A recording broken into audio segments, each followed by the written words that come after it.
Hey, this is Notser, and this is the Tier 9 Japanese battleship, Izumo. It has 9 main guns, 27 secondary guns, 132 AA guns, a top speed, 28 knots, total health, 78,900. For my modules, reduce crit chance on main battery, increase accuracy and rate of fire for the main battery, reduce the chance of flood and fire, faster rudder shift, and concealment. For my commander, situation awareness, faster turret traverse, superintendent, advanced firing training, and concealment again. We are on the map The Atlantic, and what's the deal with the build, Notser? This is destroyer style build. Yes, I know. Hear me out. Normally, you expect to detect battleships. They have terrible detection. 19, 18, 17 kilometers base. The Izumo has 19.5 or 19.7, somewhere in that realm. Just awful. That's nearly my range, my default range. So it doesn't give you a lot of leeway to engage the enemy on your own terms. They will always see you, and they can predict and plan ahead. Well, what if you did something that countered their planning, their expectations? Then you have an advantage. That is what I have done with this Izumo build. I also did it on my Iowa build, and I just love it. Yes, you're giving up survivability to a degree, either by giving up basic survivability, damage control, preventative maintenance, jack of all trades, you name it. You're taking away from your baseline survivability if you are engaged in combat actively. But not being detected is a huge advantage. Huge! If they lose the chance to fire on your target, you're basically taking less damage by default. So I'm really excited about this build. You take a ship that's normally 19.7-ish, you drop it down to 14.3 or 14.6, you're getting into territory where it's scary. This Myoko had no idea we were in this area, and we're able to do 7k to the enemy Myoko, tons of torpedoes, tons of smoke. We're trying to get in position to fire again. Obviously, this island is going to be in the way, but a friendly torpedo looks to make contact. Good. And this would not have happened in this exact scenario if I had been running a normal battleship build. I would have been detected moving into sea 100% since the enemy was also moving into sea. So we're fully reloaded. The Myoko is showing a little bit too much other side. We elevate the gun because it looks like he's trying to move off. Hopefully we can get him dead. We're able to get a little bit of damage on him. We incapacitate and we defend the base. Need to be careful though. There are enemy destroyers. There are battleships and cruisers with torpedo systems. We can't afford to take torpedoes while we're so close to islands. And our rate of fire is extremely high, obviously, because we're using the Japanese battleship build. Faster rate of fire and accuracy. We should be able to finish this Myoko off if I aimed correctly. He slows down. I've noticed a lot of players, and here are the torpedoes I believe he sent. I noticed a lot of players will slow down. So you need to be comfortable reading the speed of the ship. Sometimes I'll read it correctly. Other times I'll fire just a little bit too quick. And I'm waiting for him to get out of the turn. He wants to run away. He's going to go full speed. I can use my normal lead, and we're going to just follow it in, and it looks good. Oh, it is good. We take him out. Incoming torpedo systems. These are probably from the Hatsuharu. And we just want to be careful. We don't want to cut it short. I was going to turn south of the island, and I'm about to approach the northeast side. But obviously the torpedoes are in the way. I cannot do that. I have to call an audible. I'm going to engage the turrets, and I'm going to go on the north side of the island. Probably going to get as many gun cooldowns as I can. That is the advantage of the Japanese battleships, especially at tier 9 and 10. You really can't deal with the firepower that they're putting out. The Yamato is terrifying for many reasons. One of them being their rate of fire is just extremely high. They have huge shells that penetrate everything. And we do around 5k. That's okay. He was angled, not ideal. We lose the friendly. This island will impact my rate of fire. So what I choose to do is slow down. I would like to fire one last time before I have to go behind the island. You always have to consider this, especially in a battleship. It's a huge detriment if you don't time out your movement. Doesn't really matter. We did like no damage, but we had the right idea. A better player could probably exploit the fact that for most of the time we are reloading while we're behind the island. So the Tirpitz has fallen to the friendlies. We're doing great over here. Just an Iowa and an Otago are left. Friendly destroyers have captured A and are in the process of taking B from the enemy. So we've really put them in a bind. Now I'm fully reloaded. I need to get around this island. I need to engage either the Otago or the Iowa. I felt like the Iowa was threatening my team more. And looky what we've got here.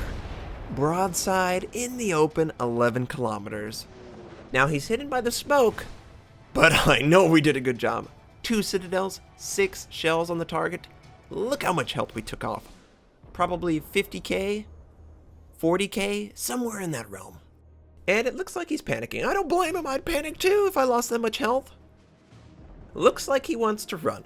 He says, nope, nope, nope, nope. I would like to survive, or at least take as many with me, and I cannot do that by moving towards the enemy. So he's turning. We're fully reloaded though. We're going to hold our fire.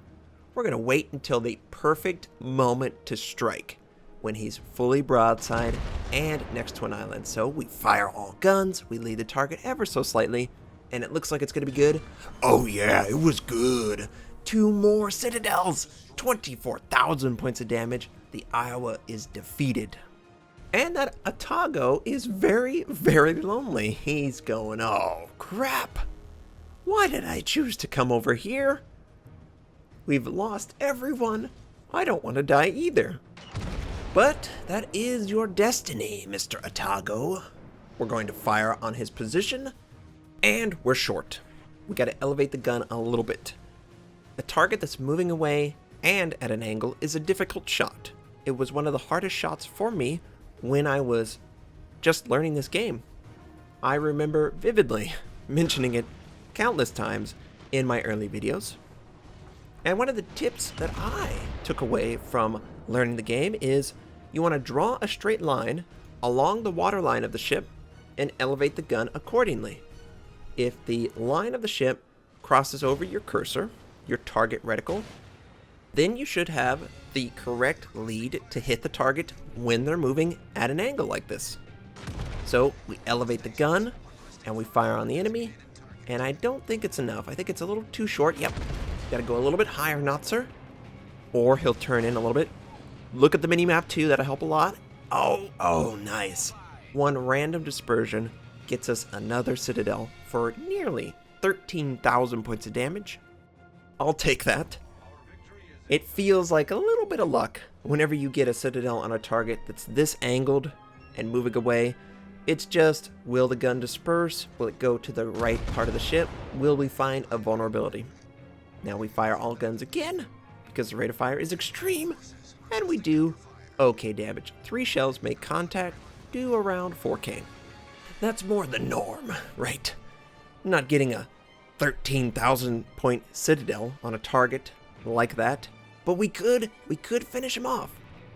He is showing a little bit too much of a side. If we could get the shell to go right where it needs to, we can take him. And we're going to follow this in and see how successful we are. Oh, just barely. Friendly is able to finish off the Otago. Great. And now we can focus 100% on the center of the map, which we don't have any control over anymore. Probably going to capture B from us. But it looks like we have mutual destruction. Maybe torpedoes took out a ship when they were dead.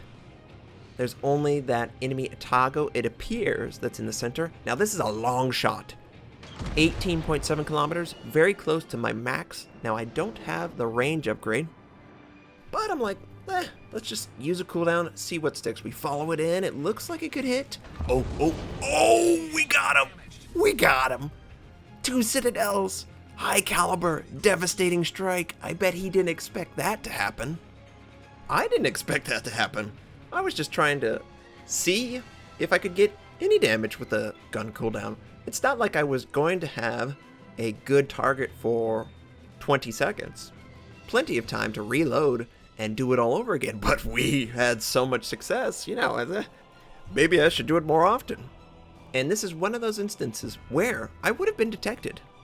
My detection, the default detection for the ship, is 1-to-1 with the base range, 19.7, I believe. He would have seen me. Maybe he maneuvers because he sees a battleship coming towards him. But because I was undetected, there's no tell. He doesn't really know what's going on until I fire. That's the first moment he knew I was there. So you get a little bit of an advantage on the enemy for reaction. And 1 to 2 seconds can be the difference between a target in the position you expected them to be or in a completely different location where the shells will land harmlessly in the ocean. I really love this build. I haven't played enough of it to say you should do this all the time. It is clearly the winner. But I'm saying right now, I am winning more engagements. I am in positions where the enemy is very surprised. And I have better information from situation awareness. One of the weaknesses of situation awareness is a ship with terrible detectability, like the Izumo, nearly 20 kilometers. Situation awareness is up 90% of the game, unless you're behind an island. So because your detectability is so much better, 5 kilometers better, the targets that do detect you will actually have to be in the area, attacking the objective, attacking your team, whatever. They can't just passively scout you from 2 objectives on the other side of the map, right? There are times where you're firing and you drop off. That's a huge advantage too. It doesn't allow the enemy to return fire unless it's on your terms. I'm really loving the Izumo and I'm loving the Iowa now. So it was just filler. Obviously we were moving towards enemies that didn't want to die. We earned high caliber, devastating strike, 3 kills, 7 citadels, defended the base, 2,341 base XP. Just a great game in the Izumo. We did around 150,000 points of damage in a very, very short amount of time. I loved the game. I hope you enjoyed it too. I've already got an Iowa game ready to go with this same build. You'll be able to see it in 1 or 2 days, so be prepared for that. I will be playing with this build more. You'll have my thoughts on it. I hope you have a fantastic day, and I'll catch you next time.